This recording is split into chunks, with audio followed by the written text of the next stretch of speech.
Welcome to Blue Ribbon Laundry, an oppressive place to work. Run by a tyrannical owner, Blue Ribbon is also home to an outdated industrial sheet folder that keeps causing horrific accidents and deaths. The reason? Through sheer happenstance, the laundry machine has become possessed by a demonic presence that is actively devouring the workers of Blue Ribbon Laundry.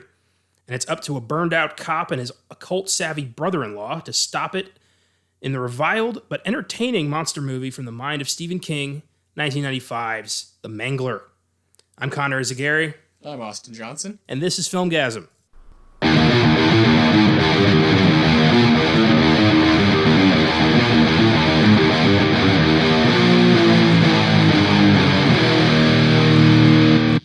Happy Wednesday, everybody. Welcome to the Filmgazm podcast. Got an oddball for you today. We're back in the mind of Stephen King to talk The Mangler, based on his short story about a possessed laundry machine. This film was completely panned upon release, bombed at the box office, and has also not been rediscovered by fans. By all accounts, it is a shit movie. But I kind of liked it, but I don't think you feel the same way.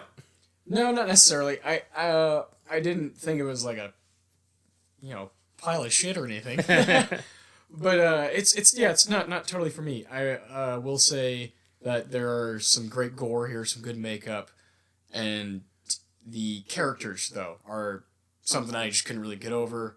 I didn't think any of the actors were quite in their in their niche, I guess. Fair enough. What was your favorite part of this movie? I think it was the scene where Ted Levine beats the shit out of the icebox. And unleashes a ghost, and he's like, the fuck was that? Like, his reactions to things are hilarious.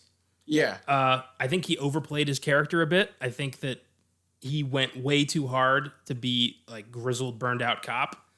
So much so that he's like constantly shaking the whole time, weirdly. But I love Ted Levine, and it's hard not to get past that.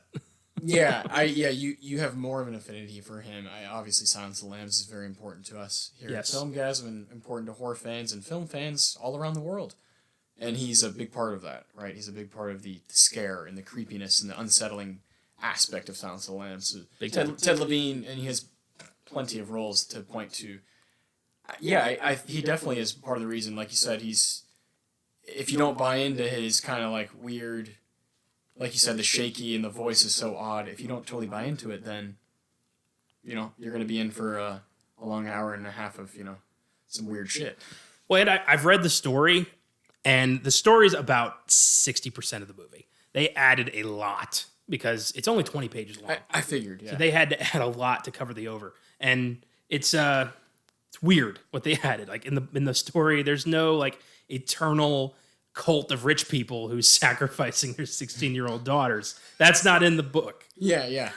In the story, a bunch of weird shit falls in this machine, and it awakens this demon because it was like witches' ingredients that fell in by accident. Mm-hmm. It's actually really cool how they do it in the story. In the movie, there's a lot of questions raised that nobody bothers to answer. Yeah. And I can see how that would disappoint people. And yeah, on some degree, this is a very disappointing film. It's not at all like one of the best. I wouldn't say it's one of the worst, though. There's an entertaining aspect to this because I think, you got Tobe Hooper directing it. You've got people like Robert Englund, who really just thrive in a horror atmosphere. Mm-hmm. And if you just got to accept that this is a wacky movie about haunted laundry. Yeah, exactly. I mean, if you know anything about it or read anything on IMDb or any kind of plot synopsis at all, it's very clear that they're not going for a super serious, psychological horror movie or something. It's popcorn. It's entertainment. It's supposed to be, well, look at that shit, and it does deliver in that aspect. It does deliver at times. I found the characters to be dry, and again, that's not totally the point of the movie, but no, I get it. I definitely have to dock it for the feelings I had as it was moving along. There were times where I felt like I was taken out, and for that reason, I just don't. I didn't love it, but I do think people should watch this one because it gets panned pretty bad, like across the board. If you go on IMDb, it has like a metascore of like 11, and so meaning of all the reviews, of an average out of 0 through 100, it has an 11. And I read some of those reviews that gave it zeros, and it's just like, man, you just don't like life, do you? And I don't think you have to take it that seriously. I think you need to know what you're going into. But I do agree with you. This is not the worst Stephen King adaptation, right? No. There's so damn many of them. It's somewhere in the middle. I don't think we found the worst one yet. I have a sneaking suspicion it's going to be The Lawnmower Man. But we haven't. We'll get there. Yeah. But thankfully, this movie is not, as Ted Levine would put it, a piece of dog fuck. So thank God. Man. He really called it that? No, in the movie, he says that like 3 times. I thought he called it that after. No, that would be awesome. I thought he called the movie that. That would be awesome, but no. I was like, how ironic and funny and yeah. I never heard that expression before though. Dog fuck. Yeah, that's why you caught me by surprise. Stuck in my head. First, we've got 2 updates for you on the rewind. One for episode 83, Scream, and one for episode 58, One Flew Over the Cuckoo's Nest. All right. First up, Courtney Cox has confirmed she will be returning to the role of Gail Weathers in the upcoming Scream 5. She joins her ex-husband, David Arquette, who is returning to play Dewey Riley. This isn't really a surprise. I mean, none of these people have anything else going on. Of course they're going to be in Scream 5. But it's still cool to hear the news. Yeah, for it to be official, to be in paper, yeah. Yeah, I'm down. I like all the Scream movies for various reasons. I think this will be good too. I mean, it's not Wes Craven, regrettably, but the 2 guys who did do it did a great job with Ready or Not, so yes, I'm willing to give them a chance. Exactly, yeah. They proved themselves already. For sure. Second, and I'm very interested to hear what you have to say about this, Netflix released some first-look images for an upcoming Cuckoo's Nest prequel series called Ratched, which stars Sarah Paulson as a young Nurse Ratched before she became the sadistic matron who terrorized R.P. McMurphy. Premieres on Netflix September 18th, and I have one question. Who is this for? Not me. Not me, Connor. Because if you're a fan of Cuckoo's Nest, this is the last thing you've thought about. You don't need to know her origin story. We don't need to know how she became an evil nurse. She probably just did that job for 40 years. There's no story there. Yeah. Man, TV, right? TV never stops. And doing this is something that the reason I won't watch it is, again, like you said, who's this for really? What are we doing? That like, why not have Sarah Paulson be in a completely new character? She do something completely different. She's a good actress. I don't like when you mess with a movie and a book. Shout out to Ken Kesey, one of the greatest fictional writers of all time. I don't like when you mess with that character. I don't want to know what she was like before. Yeah. Leave that 2-hour movie alone. It ruins the mystique of the villain. I got 2 words for you. Darth Vader. We got 3 movies learning about how Darth Vader was a whiny slave pod racer child who turned into a whiny Jedi who turned into a whiny Sith. Now he's kind of, he's lost a lot of that fear factor now. 100%. And Nurse Ratched is going to go the same way because we're going to get to see, heroic moments and like, I lost something, I lost somebody I love and now I'm bitter and I'm going to terrorize Jack Nicholson. Like, yeah. And I'm sure there's going to be moments where, Sarah Paulson does some Emmy nomination kind of stuff. Sure. That's fine. I'm sure there's people who are going to love the show and catch it on Netflix because they're scrolling through and, what's this new, based on, One Flew Over the Cuckoo's Nest. I just, we're both big fans and I'm a massive fan of both book and movie, and I don't like when you mess with kind of the lore of something like that. Mm-hmm. This great piece of fiction work by Ken Kesey, I don't like. I think it's arrogant to think that you can revisit a classic like that and add anything to it. Yeah, because who are you to add to this thing that is built upon the idea of less is more? Cuckoo's Nest fans weren't asking for this. Nobody was asking for this. No, and obviously, if we want to see something else, we want to see more RP. We want to see more McMurphy. Are you kidding me? Like, why? I don't know. I don't understand these kinds of decisions. Netflix, you're putting out shit all the time. So, whatever, I guess. It's just another one. Yeah. Just like that Exorcist TV show they did and the Omens series. Yeah. They keep making shitty TV shows out of great movies, and it never works. It's just like, man, you guys do this nonstop. Taken. Rush Hour. Yeah. It just never stops. Yeah, I'm good. Oh, boy. So The Mangler. Prior to doing the show, did you know anything about this movie or the story or anything? Nothing. In fact, I assumed it was an 80s movie. because of the name, because Tobe Hooper. But it's 1995, the year we were born. Yeah. Came out a couple months after we were born, actually. We were both born in January. So that right away was like, oh shit, okay, I really don't know. Don't know where I'm at. And, we've talked about Tobe Hooper here before a bit in the past, and obviously it's a vibe, right? It's an atmosphere thing, and you either dig it or you don't. I do dig it, but I have a problem with the writing here. Is what kind of just funny because Tobe also wrote the movie. Yes, he did. Yeah, right here. I think it's 3 different guys that wrote it: Stephen David Brooks and Peter Welbeck. Yes, Tobe Hooper is the top one there for the credits. Yeah, I think a lot of guys in horror, right, are great at atmosphere, but sometimes when they want to take control of their own script, it can't work. That's why it's so special when it does. Yeah. When you do have, speaking about new guys like Ari Aster and Eggers and Jordan Peele, when they can do both really well, it's very exciting. I feel like Tobe Hooper has directed some hammers. Yes. But I don't think he has a style. He kind of just films them. Just goes for it. Yeah. Yeah. I don't really know what I can say about him. Yeah, it's not like it's not like, oh, here's a Spike Lee film. Yeah. Where you right away it's distinct. I agree with that. But I guess each film individually is a vibe. Yeah. I wouldn't say, which is a good sign of a director, right? Yeah, I wouldn't say that this feels anything like Texas Chainsaw Massacre, or that Texas Chainsaw feels anything like Poltergeist.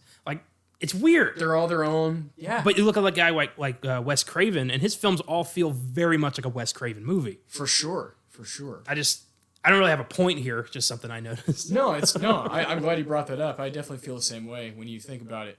Tobe doesn't have a style. He just, I don't know what word to use. I'm with you on yeah. But each one is individually a vibe. I feel this way I wrote recently about Paul Schrader. Yeah. He kind of does this where he takes these different ideas and you're kind of like, is this Schrader? But because you're like, it's weird. And he's willing to go there, but they're all over the place. He does all these different kinds of stories and has these different ways of filming things and writing things. Yeah. So yeah, that's a great point, man. Toby's definitely in that kind of tier of director-writers. Well, I know, most notable horror directors, they have, a style. They have a tone. Sam Raimi, Wes Craven, Alfred Hitchcock. They feel like their movies. Mm-hmm. This could have been directed by anybody. Yeah, I feel that. But once you know it's Tobe Hooper, you're like, oh, okay, that makes sense. When you finish The Mangler and you're like, oh, all right, yeah, that definitely was a Hooper movie once you know that. But if you didn't, jeez, could be anybody. That's great. So The Mangler is based on the short story of the same name by Stephen King that was first published in a December 1972 issue of Cavalier magazine. It was later included in King's 1978 short story collection Night Shift, arguably his greatest collection of short stories ever. His pre-Carrie stuff was gold. This guy. These are the stories that paid the rent, and they were unbelievable. Yeah. Well, at some point, if you're, especially a writer that's so prolific like Stephen King, that you're doing stuff, you're gonna have a stretch there where, I love that you put it. That's the paid the rent. You're gonna have a stretch there where it really is genius stuff, nonstop. And he definitely had his time. And you pointed out his writing is still really good right now. Oh yeah. Still, he always finds ways to kind of adapt and make sure that he's still writing. Oh yeah. His work speaks for itself. The guy is prolific as hell, and the work hasn't suffered. Yeah, I mean, he really defines prolific. When I think of that word, he's the first guy that comes to mind. He's the first name that pops in my head when I think of horror. He's almost defines the genre at this point. That's very interesting. Yeah. And these stories, Night Shift, back in the day, King was, he was a teacher. He was working at a laundromat. Yeah. He was working odd jobs and selling short stories to magazines so he could pay the rent. He disconnected the phone because he couldn't pay the phone bill anymore. And ultimately it was Carrie that made him, a household name, got him a job as a novelist, and he never looked back. Yeah. But I love looking at the stories before Carrie. Yes. Because Night Shift is some of his best work. Personally, I love The Boogeyman. I mean, that's a 10-page story, but it's one of the most brilliant insights into horror I've ever read. It's so cool. Incredible. And yeah, the idea for The Mangler literally came from King's own time working in an industrial laundry. Unbelievable. Yeah. He was working in a laundry. He's like, what if one of these things was possessed by a demon? I better write that down. Yeah, he's the guy who actually does write it down. Where everybody's like, "Oh man, I could write a book about that." He's like, "I think I could write 10." Yeah, my favorite story of how he came up with an idea. He was driving through Maine, and his car broke down, and he was walking over this bridge to get to a gas station, and he thought for a moment, "What if there was something under this bridge?" And it just grabbed me. I couldn't do anything about it, and when he got to the gas station, he took out his notepad, he wrote that down, and that little idea became it. Wow. Goddamn. Amazing. So, unlike Poltergeist, The Mangler actually was directed by Tobe Hooper. Instead of having Steven Spielberg right behind his shoulder the entire time, he was on his own this time. Training wheels were off. And Tobe Hooper, known for directing Texas Chainsaw Massacre, among other films. He died in 2017 at 74 from natural causes, and we have an ongoing joke about who really directed Poltergeist. Check out our Poltergeist episode for the origins of that. Steven. Robert Englund stars as evil laundry owner and demon wrangler Bill Gartley. Englund is, of course, known for playing the iconic Freddy Krueger in the Nightmare on Elm Street franchise from 1984 to 2003.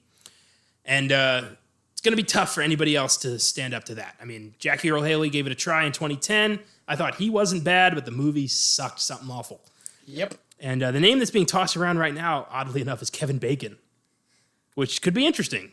Englund himself said that would be cool. Yeah, Kevin Bacon was just in You Should Have Left, the horror film of this year. And there is an aspect of that movie where he's in some pretty intense makeup. And I think he could look kind of cool. I do. I hope, I don't want to see, the end of Krueger. I want to see Freddy come back. I want to see Jason come back. Yeah. After Michael getting an awesome return with 2018's Halloween, I want all these other guys to have their second chance too. Yeah, and Halloween's so special because that movie's actually like really, really, really, really good. I know. The first one in, this one now, yeah, 78 in now, and whereas I think the other ones, Freddy and Jason, are more of an acquired taste. I agree with you about that with Jason. I think the first Elm Street's I think it's pretty good. I think it still holds up. I think so, but compared to Michael Myers and and what Halloween has done with the resurrection of yeah, I agree with you on that. And so if they do this, you got some competition because they've already done it, and they did an amazing job, and they've already got 2 more movies coming. We don't know when, but they're coming, and that's hard to think about because Halloween should be coming out in a couple of months, but yeah. But that's neither here nor there. There's more important things. It's great that there's 2 movies still on the line for Halloween. Yeah, and I agree with you. I'd love to see Freddy and Jason. Kevin Bacon, that's interesting. Who'd you want for the other man? Jason? Yeah, I don't really think it matters. You don't think so at all? Get a big guy. Yeah. I'm sorry, Caleb and Josh. I know you love Kane Hodder. I don't really give a shit. Okay, that's good. Now, is there a big man that would be like a shout out to horror? Do you think? Do you think there's someone that could be like, oh, this is like paying homage? Just bring Kane Hodder back. That would be cool. Yeah, he's like the definitive Jason to a lot of people. How old is he now? I don't know. Yeah. I don't follow the career of Kane Hodder. Well, neither do I. I wouldn't know that off the top of my head. Neither do I. Where's Josh and Caleb? Yeah. But, I could see it. Until the lawsuit gets settled with New Line and Sean Cunningham, we ain't getting any new Jason. Yeah, no, but yeah. Elm Street still got a chance. I think, a direct sequel to the first one where, like, Freddy escapes hell to go after Nancy's kids or something like that. I could see that. Yeah. Kevin Bacon. Freddy. That'd be pretty interesting. I'm in. Yeah. I'd go see it. He definitely could play a great bad guy. We've seen it a couple times. Yeah, he can. And he has this, one of his, like, best, abilities is this, like, switch that he has to go from, like, 0 to 100. He's really good at freaking out. And whether it be, like, as a dad or, like, an evil villain, I think he can, like, just kind of, it's believable. But I also love him in, like, Mystic River. Oh, he was so good in that. Oof, just, like, he's an awesome actor. I would love to see him do something, like, a staple in horror like that. That'd be really cool. That would be sweet. Well, you heard it here first. Character actor Ted Levine plays our hero, burned-out cop John Hunton. Levine had his big break in 91 when he played the terrifying serial killer Buffalo Bill in The Silence of the Lambs.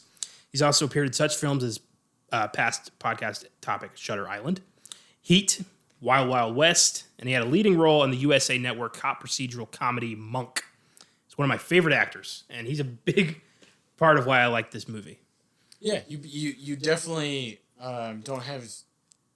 Like, it didn't stump you. His voice and all that stuff didn't stump you like it stumped me. No, I actively seek out movies so I can hear that stumped voice.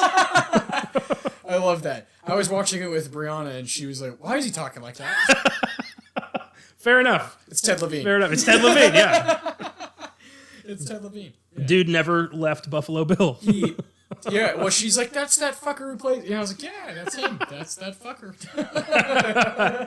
Oh, that's great. That's great. Ted.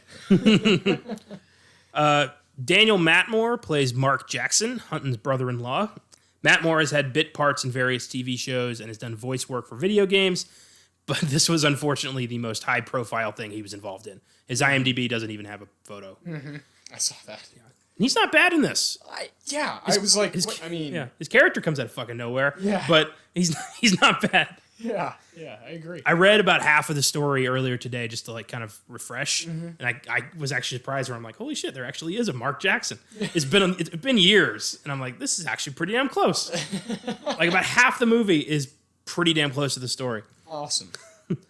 Jeremy Crutchley plays the mysterious picture man who keeps appearing to give Hunton cryptic advice like it's a fucking video game. JJJ Picture Man. God, how much thought do you think went into that name? 2 minutes. Oh my gosh. We need a name. I was cracking up. We need a name for this man who's constantly taking pictures. Yeah. Picture Man. I love it. Go with it. JJJ. Yeah. Oh, Crutchley has had recurring roles on several big TV shows such as Black Sails, Salem, and Infinity Train. Some cartoon. Finally. Some cartoon. Finally, Vanessa Pike plays victim-turned-ringleader Sherry Ouellette. Just like Daniel Matmore, she's had bit parts over the years, but this was her big thing. The Mangler has an IMDb score of 4.3, Rotten Tomatoes score of 27%, grossed only $1.8 million, bombing both here and overseas. It's considered one of the worst adaptations of King's work ever put to film. Let's dig into it. Sign us up.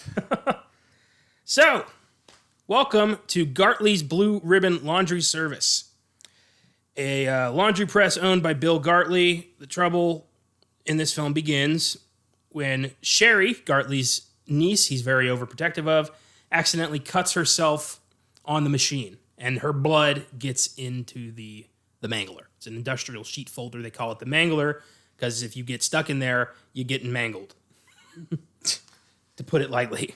Mangled! Fucking garage door. Garage guy. door. Good to be back. Good to be back indead. Ugh. Best job I ever had. Oh, man. Oh, man. What is this town called again? Rikers Valley, I think it's called.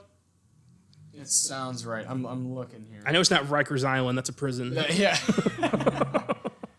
Jesus. Yeah. I mean, with the laziness of Picture Man, I mean, I wouldn't be surprised if they called it Rikers Island. Regardless, generic Maine town number 5 has... this is a big property in this town. A lot of people work at this laundry. This guy Gartley is one of the heavy hitters of this town. He runs a lot of... To put it in Lebowski terms, he draws a lot of water in this town. Yes. And Sherry cuts her hand. It gets in the blood gets in the Mangler, and she almost gets crushed by this old ice box these movers are carrying out. Sparks emit from the ice box hitting the Mangler, and Mrs. Frawley, an elderly worker, is opening a bottle of antacids. She's feeling some heartburn. Some of her pills spill on the tread, and instead of just saying, "I'll let that go," it's 4 pills. Is it really worth my life? She reaches in, and the thing grabs her and pulls her in. And it's vicious. Yeah, it really is. Like the grinding. Oh, boy. Jeez. And everyone's like grabbing her, trying to pull her out, and they're just getting sprayed with gore. Shit. Pretty awesome introduction, huh? Yeah. And what does Gartley do? says like, oh, just walk away, clean it up. Yeah. We got orders to fill. Ugh. Yeah. And she gets crushed and folded like a sheet because that's what this machine does. Yeah. Ugh. Officer Hunton is called to this. It's unclear exactly what his position in the force is. He's dressed like a detective. He's got the title of officer. I don't think he's working homicide. I don't know who. Like, he's just cop. There's no effort put into him, really. No, and the outfit that he has is something I want to talk about. I love that. I thought it was great because it was almost like he was a cop for, or like a detective for hire. Like, he did kind of have a private eye thing going on. Yeah, where he's like just a guy who's like obsessed with like detective novels or something, and he's like, I just want to do this shit for a living, And it's funny because I got the vibe of like I would rather be doing anything else. Was the vibe I got from him. Like, I don't want to be a cop, but it pays the bills. I don't know. And I look kind of cool doing it. When he drives out to take the call, he almost gets hit by those movers. Yeah. And he's like, get the fuck out of the road. Like, and they're like, hey, asshole, what do you what did you just say? He's like, it's officer, asshole, step out of the car. His exchange with those movers is hilarious. Yeah, and there is stuff in the movie that I think on a second watch that I think I would laugh even more. Later on in the film, there's a moment where he's Ted Levine's character is going back to get something, and he like trips, and he's like, "Oh, ow!" And it's like it's almost like Ted Levine tripped, yeah, and just did that, and Tobe Hooper was like, "Let's just go with that." And there's a few times that happens, and those are nice moments. For sure. So Hunton goes to the laundry and starts talking to Stanner, the foreman. He says, like, what happened here? And Stanner's like, do I have to? Do I have to talk about it? He's like, yeah, you do have to talk about it. I'm a cop. I love it. In the story, he's like, yes, I'm sorry to walk you through this again, but I need to know what happened. In the movie, he's like, you better fucking start talking. There's this level of anger that Ted Levine brings to the role that is just fucking awesome. And eventually the guy's like, look, you're going to have to go over there and see that. I can't go back. I can't look at that again. And Hunton's like, fucking pussy. And he just walks over and looks at it, and he's like, oh, God. And he throws up. And he leaves, goes and sits in his car, and somebody comes up to him. I think Adele is her name? Yeah. Oh. And which is funny. Yeah, now. Yeah. No, I mean, I just pulled that out of nowhere. Right on. Yeah. So she goes to... We both watched it recently. Yeah. She goes to talk to Hunton and tells her about Mrs. Frawley and how she was really nice and how everyone's really broken up about this. And says, these were hers, bottle of antacids, and Hunton takes them. She's like, you can have those for evidence. And he's like, much obliged. He pockets them and just eats them the whole damn movie. And nobody has as much heartburn as this man. No. And she fills him in on like how things work here a bit, and how Gartley's kind of commanding, and how his niece is working here and he's overprotective. And there's this one girl, was it Sue? Lynn Sue, who's like his favorite, and she doesn't have to do much because he's sleeping with her. It's really weird. Yeah. And weird indeed. We cut immediately to that, like from that to Hunton sitting down with some guy. Now, if you've read the story, it's his brother-in-law. If you haven't, you're like, who is this? What kind of cut was that? Yeah, they're just eating a steak. There's no introduction to this guy at all. Just transition! Yeah. And he starts talking about, magic is real. And Hunton's like, the fuck it is. And that's pretty much the extent of their conversation for most of the movie. Because this guy's Mark Jackson, Hunton's brother-in-law. Hunton's wife died in a car accident, and Hunton was driving the car. That's why he's all burned out and fucked up, and why they're pretty close. And talks like weird. He always talks like he's about to sneeze. Yeah. Like he's anticipating something. Like something's about to happen, and I don't know what. Like, I don't know. Yeah, it's honestly amazing. It's his style. It's an art. It is. Mark immediately jumps to, well, hey, maybe the machine's haunted, And Hunton's like, yeah, okay. Probably. Yeah, I'll look right into that. And Mark's like, no, really, think about it. And he's like, I did think about it, and it's horseshit. And he breaks out a book. He's like, no, look, all this magical stuff, it's in here. And Fun just shuts the book. He's like, look, this is bullshit. This is reality. I love that bit. Get with it, kid. Oh. Get with it, kid. So the plot progresses, and that girl, Adele, is sprayed with 300-degree industrial steam, and along with a couple other girls, she ends up in the hospital. More shit goes on with the Mangler, another mistake. And especially after the inquest was had, where it was revealed that the machine was fine, and Hunton didn't believe that for a second. He thinks they're cutting corners and they're paying off people.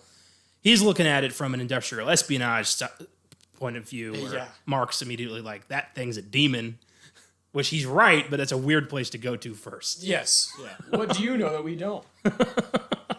That's a demon. What the fuck? One time, real quick story. Yeah. Talking about stuff that's like, if it's out of context, when you're just, like, what the hell?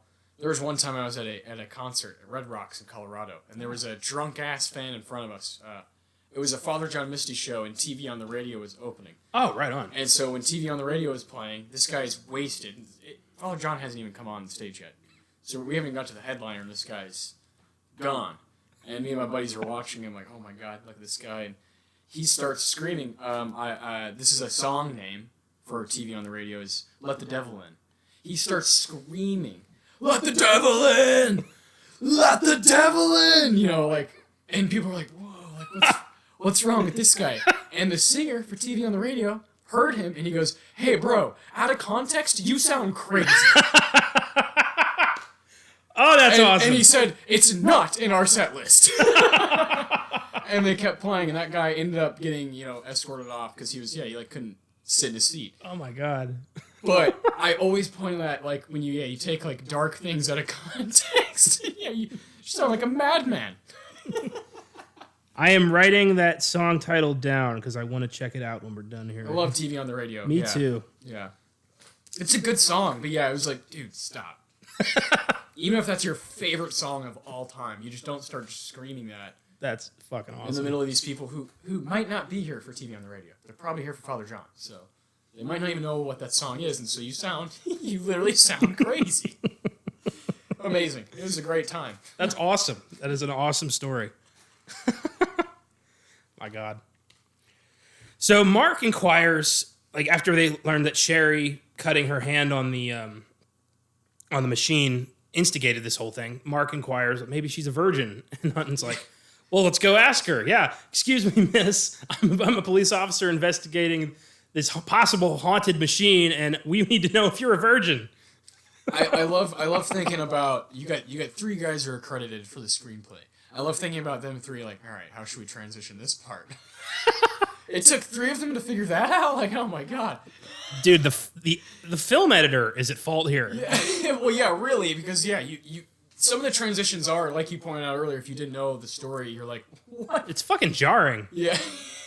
Dude, last night when I was watching it and Mark just showed up and they're talking and they're in, like, some, like gypsy camp looking place. Who's this guy? Yeah. I literally went, like, who the fuck is this guy? Like, audibly to myself. Because I was so floored, like, what happened? I was being asked questions by Verona that I could not answer. So I was like, where are we now? I don't know. Oh my God. So Stanner ends up in the machine after he confronts Gartley about wanting to shut the place down.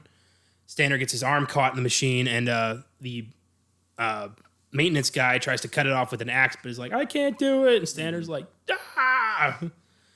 I'm paraphrasing. Stanner's like, ah! Stanner does end up getting crushed to death by the machine. Yeah. He bleeds out.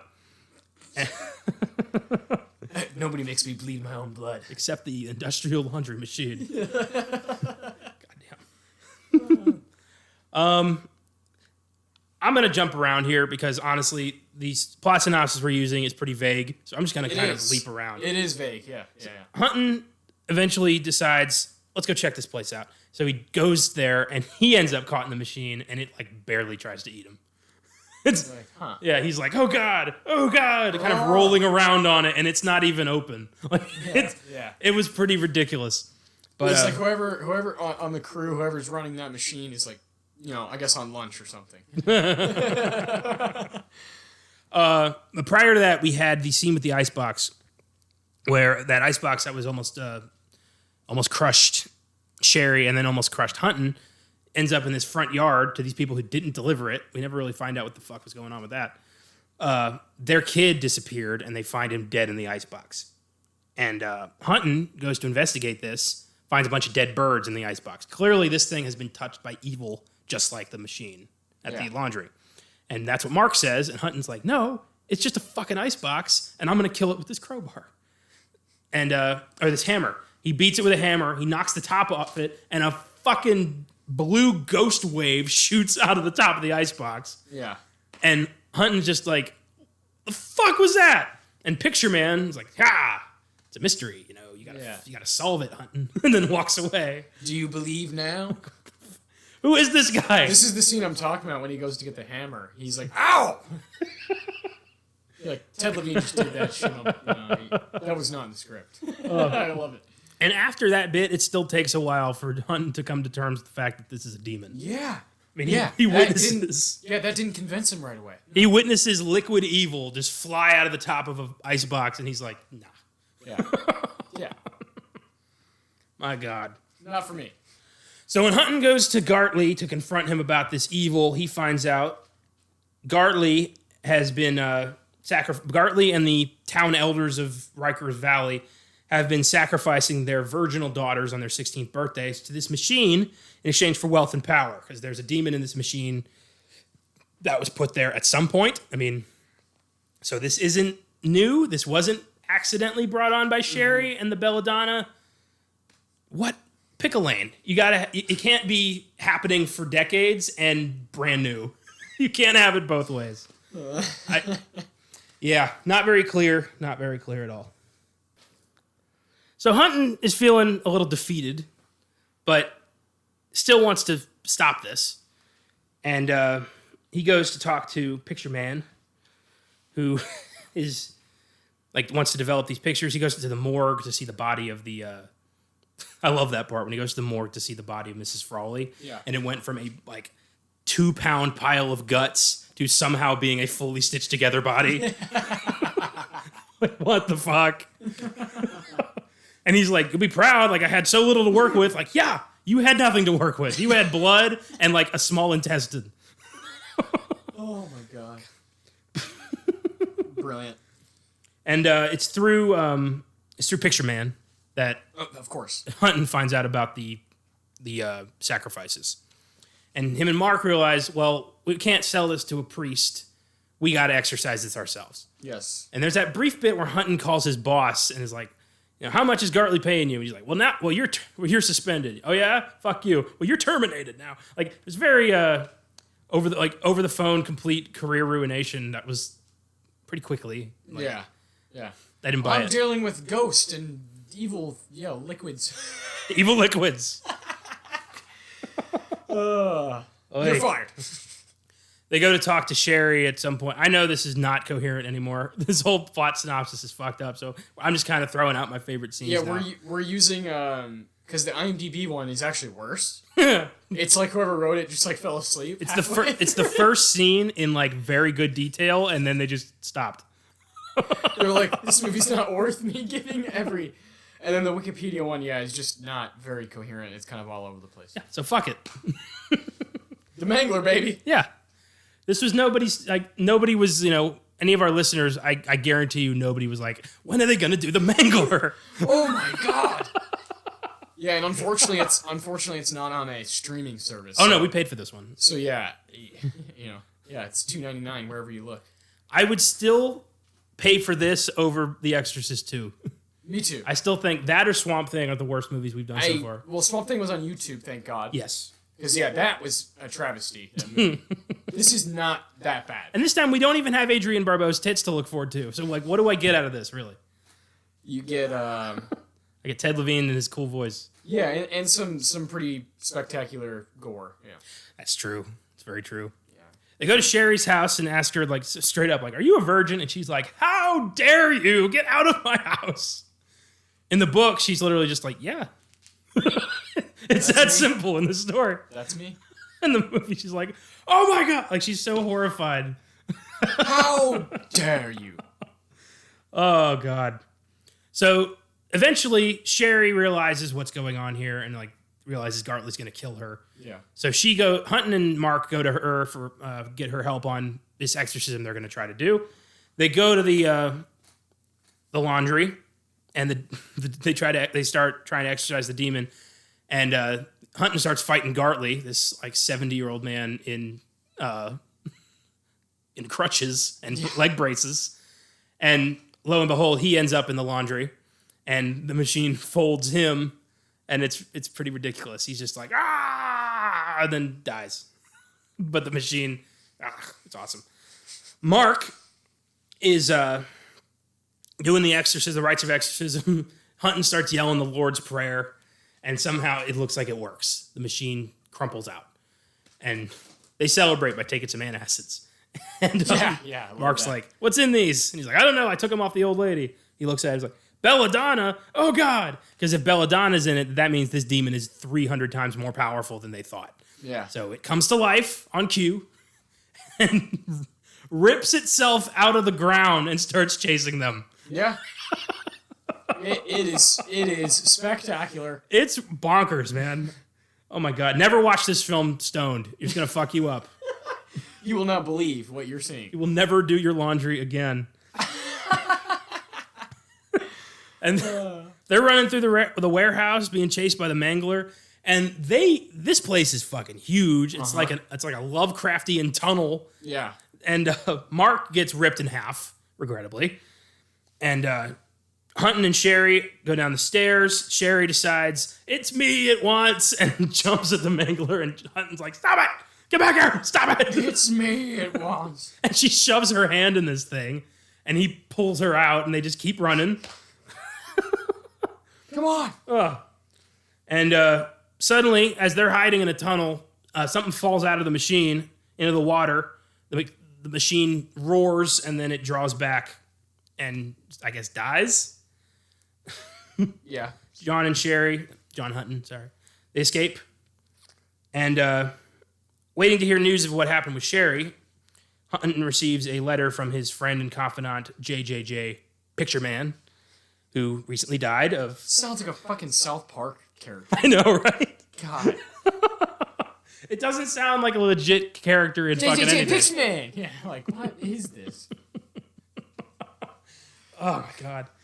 And he warns them, do not trust anyone in town who's missing a body part, because they are possessed by the Mangler. Yeah. Because if you give up your, like, ring finger to this thing, it gives you wealth and power. And, okay. Time passes. Hunton drops in on her with flowers. She's 16, by the way. Keep that in mind. And, he finds out that the machine is back on the laundry, and Sherry's now running the joint. And she's missing a finger. And she's screaming at the new foreman, like, "I don't pay you to lounge around. Get to fucking work." And she shows Hunton the finger, and he's like, "Well, fuck," and walks out, throws the flowers away, and that's end credits. Hunton's just like, "Fuck this town, not my problem anymore." Yeah. I'm skipping. I'm a drifter. I'm out of here. Yeah, nope. Jesus. And that's the Mangler. Damn. It sounds horrible, but don't let that fool you. It really is horrible, but it's entertaining. We obviously laughed a lot, and you will too if you check it out. I guarantee you I will at some point watch this film again. I would watch this again. I think I will too at some point. Swamp Thing is a one and done deal. Oh yeah, I don't. But this has some stuff I'd watch again. I wouldn't even watch The Exorcist 2 again. That was rough. I'm trying to think if there's anything else. But yeah, this I have a couple friends I would like to show it to. Yeah. That do definitely get stoned every day and will trip out over this movie. This is the kind of movie that is like let's get some beers, let's order a pizza and watch some shitty horror movies. Like the Mangler's on that. It's okay if you talk a little bit, Yeah, you riff it yourself. That's that kind of thing. Yeah. Definitely. That's a good point. There's a time and place for these. It's an hour and 45. It's not too bad, not too long. Nah. Could be a little tighter, but that's all right. I do think there's a place for it. You're right. Yeah. I think a director's cut would probably be better. Yeah. Maybe not. I don't know. Yeah. It depends. I don't know. I got 2 Filmgazm facts for you. The trivia on this was sparse. Number 1, There's a gate in the background in one of the first scenes after Sherry initially hurts herself on the clamp. The banner on the gate reads, "Labor will set you free," which is what the gate above Auschwitz read. So that's great. Yeah. And number 2. So that's great. Yeah. Jesus, man.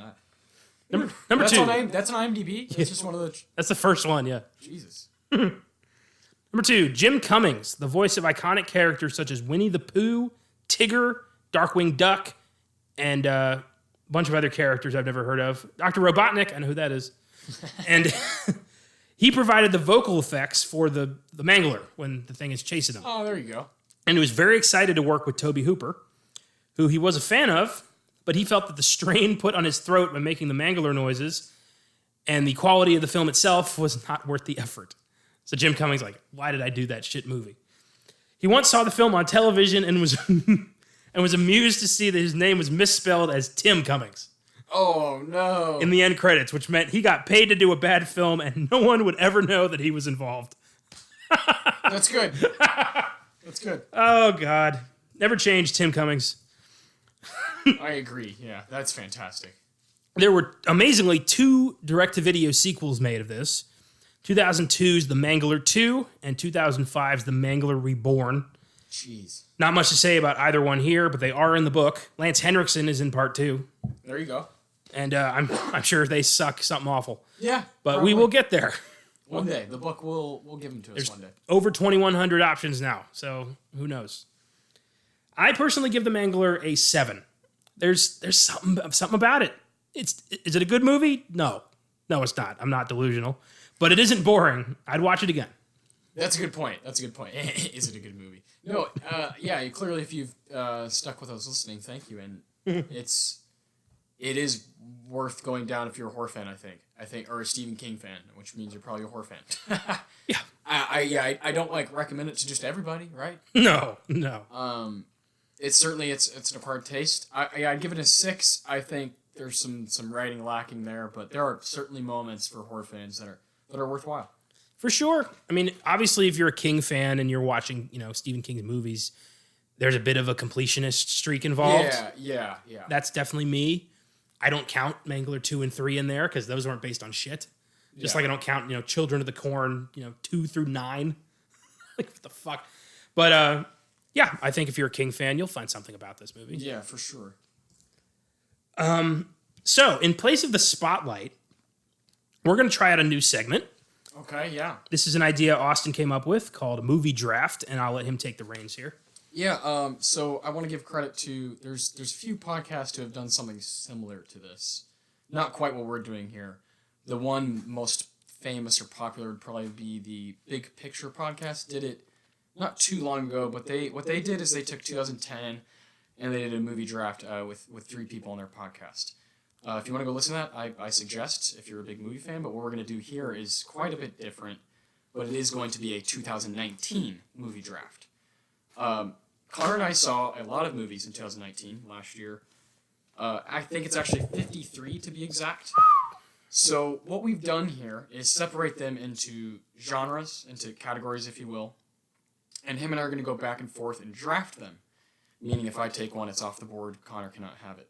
So what I'm going to do first is read off all of the films we have. These are all films that both of us saw. Both of us have seen. Is there anything before we get started that you want to shout out from 2019 that I have not seen? If you need some time, yeah. I can throw one out there. Yeah, throw one out there, man. My personal favorite movie of the whole year is Waves, and I know you're going to get around to that soon. It's on Showtime right now. Yes. I adore that movie. I definitely would pick it if you had seen it. That one's very special. And Climax, a horror film from A24 that I find to be quite an experience, and I know you'd like as well. Those are definitely ones that I think, if they were here, I would try to go after them. What about you? The ones that you told me you haven't seen, most of them are shit anyway. I'm going to throw out Terminator Dark Fate. Yes, I need to get to that. I need to. I thought that was way better than I expected, and the circumstances in which I got to see it were fucking awesome. Yeah. So, yeah, definitely Terminator. Always a fan of Terminator. And that's all I have to say about that. That's probably good news because that means we both saw a shit ton. So, I'm going to go through the categories here. Connor and I have the exact same ballot, if you will. So, action, We have 2 films. It's going to be Triple Frontier and John Wick Chapter 3. So one of us will get Triple Frontier, one of us will get John Wick 3. Superhero films. We feel as though this is sort of its own genre at this point because of what Marvel has done. Yeah.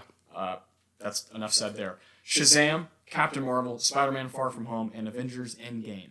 So there's 4 choices there. 2 of those will be left out and undrafted. Sci-fi and fantasy. We have an interesting group here because some of these are hard to put into a category. You'll understand after you hear them. Dumbo, Godzilla, King of the Monsters, Color Out of Space, Star Wars, and Ad Astra. Very interesting group. That's going to be a tough one for both of us to choose from. We got comedy. Knives Out, Once Upon a Time in Hollywood, Dolomite Is My Name, The Farewell, Jalen Silent Bob Reboot, Fighting With My Family, Zombieland Double Tap, Little Monsters, Jojo Rabbit, and Toy Story 4.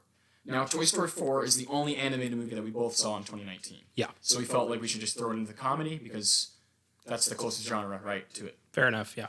All right. Now, we have horror. Obviously, a big one here at Filmgazm. This one is the heaviest, along with drama. Velvet Buzzsaw, Pet Sematary, The Curse of La Llorona, In the Tall Grass, Annabelle Comes Home, Scary Stories to Tell in the Dark, Us, Crawl, The Lodge, The Lighthouse, Ready or Not, It Chapter 2, Midsommar, and Doctor Sleep. Damn. Oof. Just makes me think of all the money I spent. $10, $11, $8. Yeah. Here is the drama section. The Two Popes, Rocket Man, Bombshell, Judy, Extremely Wicked, Shockingly Evil, and Vile. Richard Jewell, El Camino, a Breaking Bad movie, Motherless Brooklyn, Marriage Story, Yesterday, A Beautiful Day in the Neighborhood, The Irishman, Little Women, Uncut Gems, 1917, Ford vs. Ferrari, Parasite, and Joker. So, Connor and I saw both of those, have seen all those movies. They're all 2019 releases here in the United States. And so what we're going to do here is choose one from each category, except for horror. We're going to choose 2, because this is Filmgazm, and we love horror. And it doesn't get enough respect. Yes, indeed. Yes, indeed. And then we are also going to have a wild card section to make it an even 8 movies for each of us. I think it'll be easier as we start drafting for people to catch on. So I'm going to start, and you'll go second, just like we do in our decade countdowns. Okay. So my first pick, I'm going to play the game here, and I'm going to take John Wick Chapter 3. Oh, what a shocker. Meaning you will be stuck with Triple Frontier. You know what? It's not a bad movie. Triple Frontier. I'm okay with that. It's not. John Wick is just so fucking awesome. It's way better, yes. But so that's how it works. Action is already done because we've only seen, there's only 2 of those that we both saw. Yeah. John Wick's mine. Triple Frontier's yours, so now it's your pick. Okay.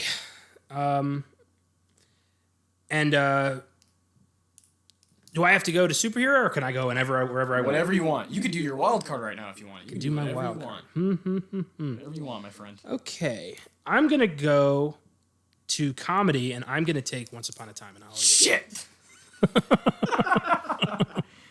Great pick. Obviously, we both love these. And if you're listening and you're like, what's the point of this? Well, first off, it's for fun. We want you to participate with us. But Connor and I are adults here, and I think we are going to agree at the end who has the better group of movies. As you can see, I'm very upset that you took that one. I love that film. Well, since those other films aren't going to be touched, I'm going to leave comedy alone. Man, this is tough. I'm going to go to horror, and I'm going to take The Lighthouse. Okay. So The Lighthouse and John Wick Chapter 3 are mine. Nice, very nice. And you have Triple Frontier and Once Upon a Time in Hollywood. Yes, I do. Your pick, my friend. Okay. I'm going to take Avengers Endgame. We knew that was coming, folks. Yeah, that's one of my favorite movies of all time now. Yes. If I didn't end up with that, I would fucking walk away. Oh, I love it. All right, I'm going to move into drama for this pick. Okay. And I'm going to go ahead and snag Parasite. Ah, you fucker. Okay. This is the fun, folks. This is the fun. Damn it. All right. Okay. I'm going to take Crawl. Oh, wow. You stole my second horror. That movie fucking rocked. It really does. It really does. Crawl, is it on anything right now? No. I don't know, but it's one of my favorite monster movies of the past 10 years. I fucking love Crawl. Some great gator kills. Definitely check that one out if you can. Good pick, man. I like this. All right. This is tricky. I've got my drama. I've got one horror. I can wait on my comedy. And my superhero, I'm going to go ahead and take it. I'll do Spider-Man Far From Home. So that means Shazam and Captain Marvel. Sorry, you don't get picked. Well, yeah. We knew that was happening. Quality over quantity. Clearly, Connor has won the superhero category, but Spider-Man's not a bad second. No, it's a great silver medal. Just like John Wick Chapter 3 to Triple Frontier. There's a gap there, but it's not crazy. And I'm going to snag Godzilla. I knew it. I knew that was going to be your sci-fi I pick. really, really liked Godzilla. It's pretty good. Okay, I'll go in that group. And a movie, this one's hard because the sci-fi group, Star Wars, I know you were let down by. Yeah. And I'm not a huge Star Wars fan anyway, and I thought it was just not a very good movie. Dumbo was okay. Ad Astra, we saw it together. We both felt kind of confused about it. So I'm going to go Color Out of Space. Go with a weird one here. I'm surprised you didn't put that in horror. I wanted to put it so we'd have more. I wanted to keep spreading it out. I was using your genre, so if you had like a couple different ones, sometimes I would spread them out. Fair enough. I had a hard time with that one for sure. Okay. All right. I'm going to take... I have not done a drama yet. No, you have not. I'm going to take Rocket Man. Wow. I didn't think... Okay, I like it. I love that movie. I've seen it like 4 or 5 times now, and it just gets better. Yeah, I need to rewatch it. I need to. I thought you'd pick it, but I didn't think it'd be this early. I thought it'd be your wild card or something. That's a strong pick. All right, so you have one horror, and I have one horror. I think I'm gonna go ahead and do it and take It Chapter 2. Okay, It 2.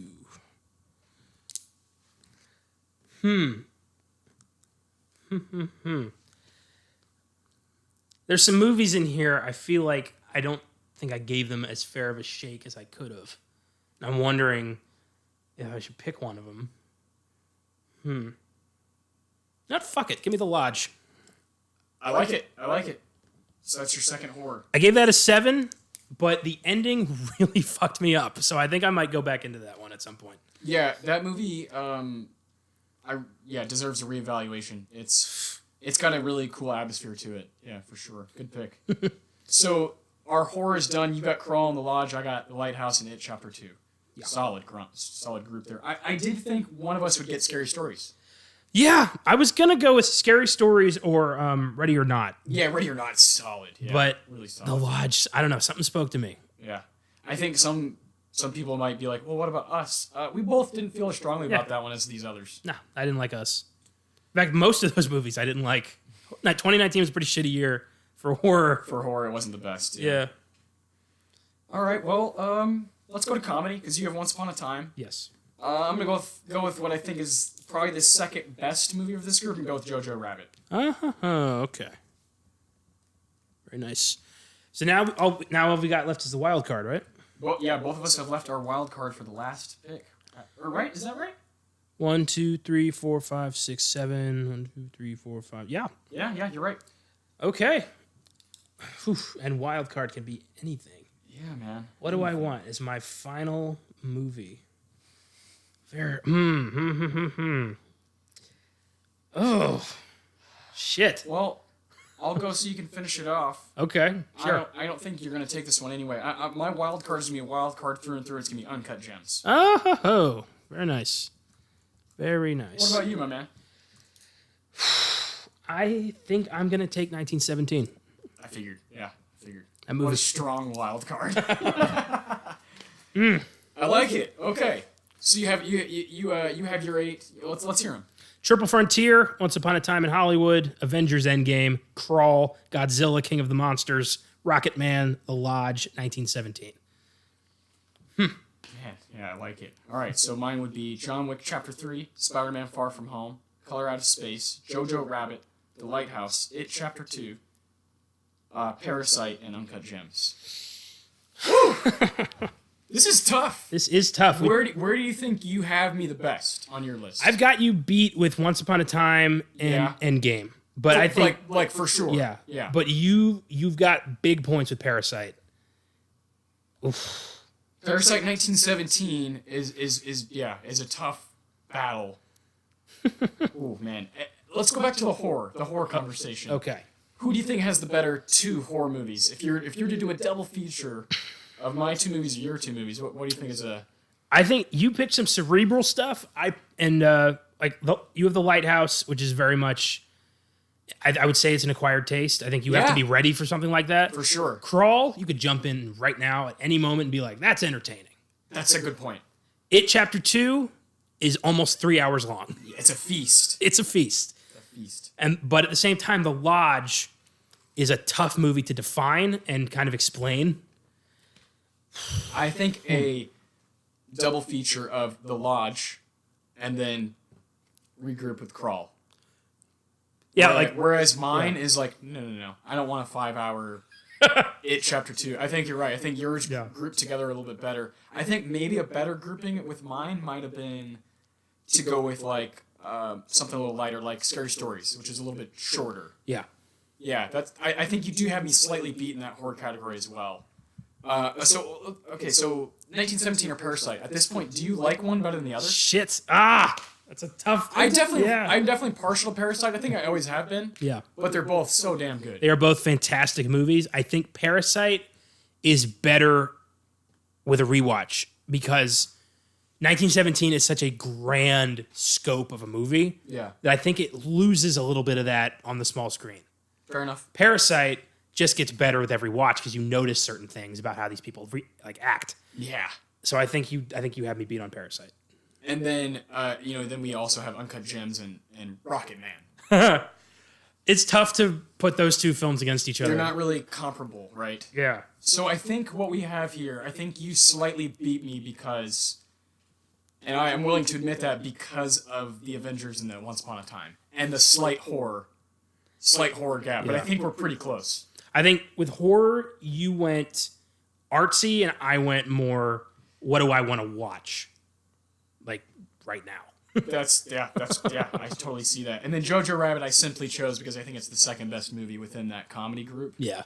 I really like The Farewell. I love Toy Story 4. I really, really like Little Monsters. I was toying with that one. And Knives Out, yeah. But Once Upon a Time is way better. Is gonna live forever. That movie was gold. So when you got that, that was huge. And then of course taking Avengers over Spider-Man is just an easy win. So I think you have slightly the better 2019 group of movies here. But I think it's close, man. This was a lot of fun. This was neat. I like this. We should keep doing this. Yeah, so I think what we came to a conclusion on was maybe, say we do, very hypothetical, say we do Hereditary 2018. We've already done that on this podcast, but it's just an example. Then we would do a 2018 draft at the end of the show, right? Yeah. Just like we did here. Instead of a 1995 film. This is more to see if it would work. Yeah. Right? I think we had some fun. Mm-hmm. I think both groups are awesome. And it's going to be interesting to see, as we go backwards, which years we've both seen a lot of stuff from. For sure. I already started doing that just to see. And I'm surprised at some years where I haven't seen much. Like in the 90s even. Like I tried 99. Mm-hmm. Like 25 films maybe. Like I'm going to have to do some homework. I think if we have at least... Because there's only 2 of us. Yeah. And we're doing 8 films each. I think if we have at least 20 to 25, I think it can be done. Yeah. But you're right. We both, that's what you find out. Yeah. When you start diving deeper into film, you realize how much you don't know. Exactly. That was fun. Hell yeah. This is cool. I like this. Shit. The Once Upon a Time pick was massive. I went John Wick Chapter 3, so I definitely wouldn't have Triple Frontier. Yeah. Because I have a hard time even standing up, saying what I love about the movie. Whereas John Wick is the best action movie of 2019. I think that's pretty... universal, right? Yeah.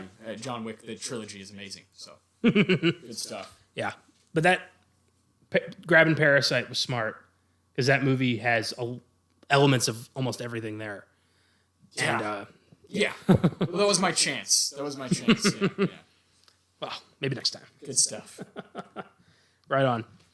So next week we're going to a very dark place, straight to the bowels of hell, to discuss a disturbing horror classic from the mind of Clive Barker.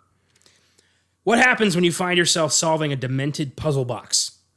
If you open it, you unleash the horrific Cenobites and their sadistic leader Pinhead, who wants to tear your soul apart S&M style in Barker's 1987 cult classic Hellraiser. Super twisted. I've only seen it once when I was a kid, which doesn't paint my mom in a great light, but more on that next week. Until then, if the industrial sheet folder at your factory job is literally devouring people and folding them into piles of human gore, maybe it's time to dust off the old resume and shop around a bit. See you next Wednesday.